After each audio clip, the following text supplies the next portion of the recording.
జగన్మోహన్ రెడ్డి ఈరోజు ఆయన ఒక దుర్మార్గుడిని పరామర్శించడానికి పోయినాడు. అక్కడికి పోయి ఆయన ఏం మాట్లాడుతున్నాడు జగన్మోహన్ రెడ్డి? ఆయన కులాల గురించి మాట్లాడతాడు, చంద్రబాబు నాయుడు గారు లోకేష్ బాబు గురించి మాట్లాడతాడు. నీ పార్టీ వాళ్ళు కూడా సమర్థించరు. అదేమంటే వార్నింగ్ ఇస్తావు, సప్త సముద్రాలున్నే పట్టుకొంచి లోపలేస్తానంటావు. ఇది కర్మ. నేను ఒక సలహా చెప్తా.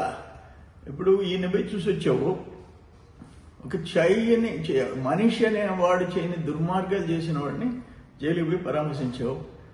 అక్కడ మీ తల్లి పైన, మీ చెల్లి పుట్టక పైన చేసిన సోషల్ మీడియాలో వ్యాఖ్యలు చేసిన పోస్టింగ్లు పెట్టినవాడు జైల్లో ఉన్నాడు. ఆయన కూడా పోయి పరామర్శించరా, ఒక పని అయిపోద్ది. ఆ పని చేయి, నువ్వు మంచి పేరు వస్తుంది నీకు. ఇది దురదృష్టం. ఇటువంటి నాయకుడిని మనం సమాజంలో ఎంతమందిని పార్టీ నాయకుల్ని, ముఖ్యమంత్రిని చూసాం. కానీ ఇంత నీచమైన ఆలోచనలు ఉండే ఒక పార్టీ అధ్యక్షుడిని మనం ఎప్పుడు చూడాలి. జగన్మోహన్ రెడ్డి ఈరోజు ఆయన ఒక దుర్మార్గుడిని పరామర్శించడానికి పోయినాడు.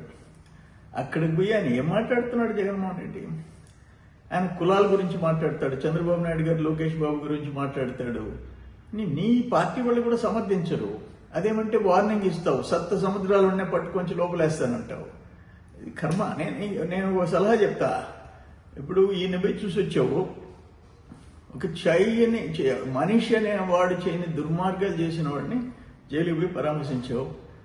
అక్కడ మీ తల్లి పైన, మీ చెల్లి పుట్టక పైన చేసిన సోషల్ మీడియాలో వ్యాఖ్యలు చేసిన పోస్టింగ్లు పెట్టినవాడు జైల్లో ఉన్నాడు. ఆయన కూడా పోయి పరామర్శించరా, ఒక పని అయిపోద్ది. ఆ పని చేయి, నువ్వు మంచి పేరు వస్తుంది నీకు. ఇది దురదృష్టం. ఇటువంటి నాయకుడిని మనం సమాజంలో ఎంతమందిని పార్టీ నాయకుల్ని, ముఖ్యమంత్రిని చూసాం. కానీ ఇంత నీచమైన ఆలోచనలు ఉండే ఒక పార్టీ అధ్యక్షుడిని మనం ఎప్పుడు చూడాలి. అన్ఫార్చునేట్.